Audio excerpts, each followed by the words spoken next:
जितेबले माननीय यशस्वी प्रधानमंत्री नरेंद्र मोदी जी ये 2029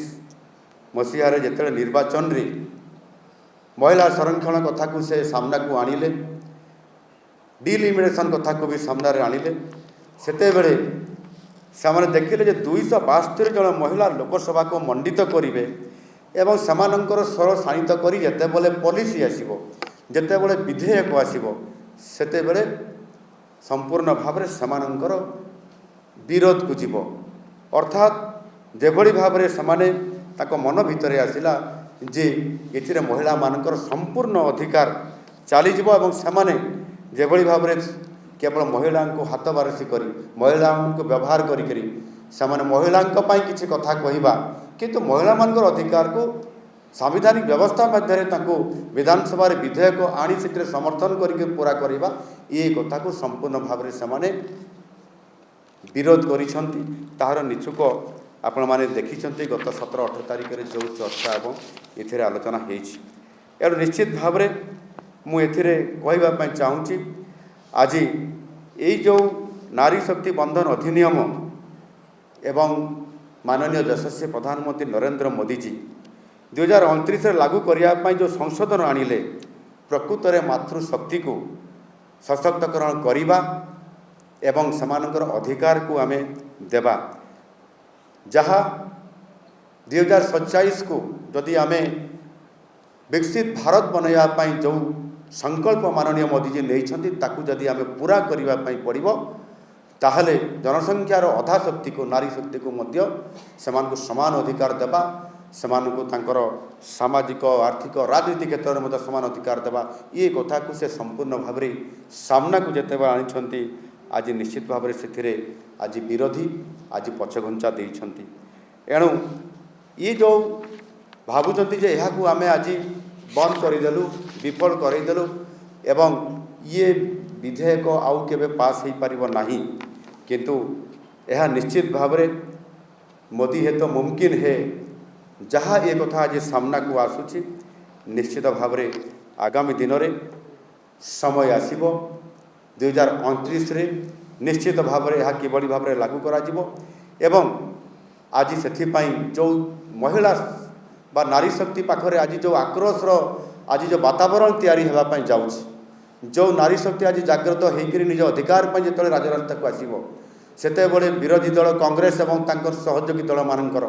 सेमाने किभली भाव में आज सामना करेंगे से कथा निश्चित भाव में समय तो कहिबो किंतु एथिरे माननीय यशस्वी प्रधानमंत्री नरेंद्र मोदी जी जेतेबेले ए भारत वर्षर मुख्य सेवक हिसाब से दायित्व नेले प्रधानमंत्री हिसाब से दायित्व नेले से दिन ठारू महिला मानकु महिला सशक्तिकरण रे आगक नेबापाई अनेक योजना कार्यकारी करैछंती एवं समानकर अधिकार को समाने से पहुँचे देइछंती एवं नारी को सम्मान मध्य देकरी समस्त योजना को कार्यकारी करैछंती जदि आमे देखिबा ताहले 22 जनवरी 2015 दिन यशस्वी प्रधानमंत्री बेटी बचाओ बेटी पढ़ाओ ये योजनार शुभारंभ करते जहाँ महिला को प्रति समाज रे तांकर दृष्टिकोण को किभली भाव में बदल देइथिला ये कथा को आपण माने समस्त जानिछंती स्वच्छ भारत योजना कहिबा हर घर नल जल रे महिला मान को घर को तांकर पाइप जगे पानी पहुँचेबा कथा हो ये समस्त कथा को स्वतंत्रता देकरी सारा देश पे कार्य करवा से माने विरोध करुथिले आज जिते बड़े ताहा सफल नेतृत्व दे पारिला आज आपण माने ये कथा को भल भाव जानी पारुथिबे सेही बड़ी भाव में अल्प संख्यक मानकर 3 तलाक कथा जदि मु कहिबी ताले निश्चित भाव में से केते विरोध करथिले संसद रे एवं आज मध्य से मुसलमान महिला मान को सुरक्षा देवा एवं 3 तलाक रे जो समान संपूर्ण भाव में गोटे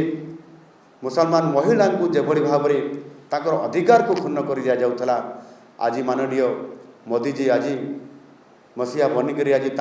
जबड़ी भाव में उद्धार करिसेंती एवं समानता भितर आनिसेंती ये कथा को जदि आमे देखिया वास्तविक आज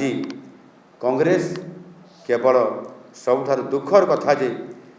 केवल कांग्रेस कहले 2 जन को बुझाए जड़े हेले सोनिया गांधी आउ जड़े हेले प्रियंका गांधी जो माने निजे महिला होकर मध्य संपूर्ण भाव में एमाने ताकू आज विरोध करिसेंती समाज पार्टी सर्वे सर्वांकर पत्नी सी डिम्पल यादव सांसद आज जड़े महिला होती जितेबले ये नारी शक्ति बंधन अधिनियम आसिला ये विधेयक से से निजे किभली भाव पछघुंचा देले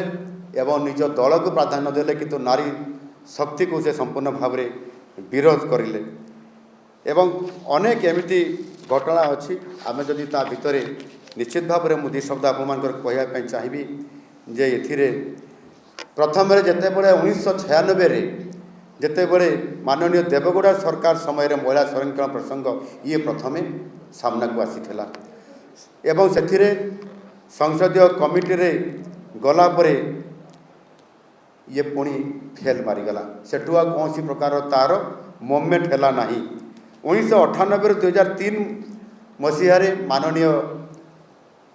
पूर्वतन प्रधानमंत्री अटल बिहारी वाजपेयी जी समय चारि थर ताको प्रचेष्टा करा जाइथिला से समय कांग्रेस विरोध करला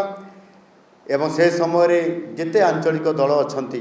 से समाजवादी पार्टी एवं ताहा सहित मध्य अन्य समस्त यहाँ संपूर्ण भाव में घोर विरोध करते एवं खाली विरोध कर संसद भवन में तार तांडव लीला रचना करते विभिन्न प्रकार से हटचमट करके विरोध करते एणु परवर्ती पर्यायर 2010 रे महिला आरक्षण बिल राज्यसभा को आसिला प्रथमे एवं राज्यसभा पारित करागला एवं निजे फटो सेसन रे भाग नहीं कांग्रेस अध्यक्षा सोनिया गांधी एवं ता परवर्ती पर्यायर जितेबले लोकसभा को आसवा कथा सेतेबले लोकसभा को से आणिले नाही किबा तांको संपूर्ण भाव में कोर स्टोर रे पुणी आउ थे रखीदेले एणु ये समस्त इतिहास जहाँ कहूँ संपूर्ण भाव में आंतरिकतार अभाव एवं नारी शक्ति सशक्तकरण कथा को केवल स्लोगान रे रखिबा ये कथा को कांग्रेस सीमित रखी जेभली भाव में नाटकबाजी से करी आसुथिला एवं एबे मध्य 2023 रे उभय लोकसभा और राज्यसभा जेभली भाव में समर्थन देवार ये कार्यक्रम भितर रखिकी 2024 रे ताकू करई न देवार चक्रांत करिकी परवर्ती पर्यायर एबे जेतेबेले ये बिल आसिला संपूर्ण भाव में यह निजे कांग्रेस एवं तार समस्त राजनीतिक दल जो माने विरोधी दल अच्छा समस्त को ये प्रकार जो चक्रांत करी आज नारी शक्ति प्रति कुठारघात करिसेंती आगामी दिन में निश्चित भाव में नारी शक्ति ये आक्रोशर शिकार निश्चित भाव में नारी शक्तिर आक्रोशर शिकार हेब ये विरोधी एवं तार सामना से किभली भाव करिब से कथा तो समय कहब किंतु निश्चित भाव में जो माननीय यशस्वी प्रधानमंत्री जो आज महिला को सामना को आनिबा ताको अधिकार को आनिबा जो आज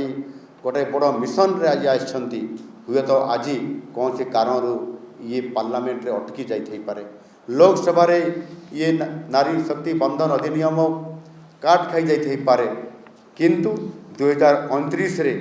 निश्चित भाव में यह आगामी दिन में सफल नेतृत्व देव एवं से परिस्थिति मध्य आगामी दिन में आपण माने देखिबा पाइबे सेमाने बोधे जानी नाहंती जे माननीय मोदी जी जो क्यों उपादान रे बनी जमिति हिंदी रे गोटे कथा अच्छी उनको मालूम नहीं कौन सी मिट्टी से बने हैं। माननीय प्रधानमंत्री देश को संबोधन करी गतकाली अध घंटा पर्यंत से संबोधन करिसेंती समस्त नारी शक्ति को से आह्वान करिसेंती समस्त नागरिक मान से आह्वान करिसेंती एणु निश्चित भाव में जो नारी शक्तिर आक्रोश रे एवं 140 कोटी लोकंकर जिते बड़े आक्रोशर सम्मुखीन हम विरोधी दल सेते से सामना करि पारिबो तो एणु एथिरे निश्चित भाव में नारी शक्ति को जागृत करिबा एवं आज माननीय प्रधानमंत्री जी जो भली भाव में आज तांकर सामाजिक दृष्टिकोण राजनीतिक दृष्टिकोण एवं आर्थिक दृष्टिकोण भी जी प्राधान्य आज से देइछंती निश्चित भाव में तांकरी नेतृत्व तांकरी मार्गदर्शन रे मध्य आज आम देशर प्रथम नागरिक माननीय द्रौपदी मुर्मू जी राष्ट्रपति आसन मध्य आज अलंकृत करिसेंती मु आज कहवाई चाहे जे जो दल निजर नीति निजर आदर्श निजर विचारधारा संपूर्ण भाव में 140 कोटी लोकंकर सहित समानता आनिबा अधिकार को संपूर्ण भाव में समस्तंकर देवा ये कथा को भ्रूक्षेप न करी समुदाय जनसंख्यार अधा लोकंकर जो नारी शक्ति बंधन अधिनियम को जो विरोध करवा ताहा आगामी दिन में निश्चित भाव ये दल को एवं तांकर सहित कांग्रेस सहित तांकर समस्त विरोधी दल को उचित जवाब देवार समय आसी एवं निश्चित भाव नारी शक्ति ताहा देवे। एणु आज ये जो संवाद सम्मिलन ये करा जाउछि निश्चित भाव ये कथा को मध्य मु आपण मान समस्त को ये गणतंत्र चतुर्थ स्तंभ आपण मान को निश्चित भाव निवेदन करने चाहे ये जो माननीय प्रधानमंत्री जो विचारधारा जो नारी शक्ति को किभली भाव तांको समानता अधिकार देवा एवं संपूर्ण भाव में सामाजिक राजनीतिक अर्थदृष्टि सामना को आनिबा ये कथा को जेभली भाव में पार्लियामेंट रे आज जो नारी शक्ति बंधन अधिनियम आनी ताकू आगामी दिन में किभली भाव में ताहा पुणी आउ थे आसब पारित हम से ये वार्ता को आपण मान माध्यम प्रत्येक जनसाधारण को प्रत्येक नारी समाज प्रत्येक व्यक्ति को भारतर समस्त नागरिकों पाखक वार्ता पहुँची पार निश्चित भाव में आपण मान पाखे निवेदन कर रखुछि। धन्यवाद।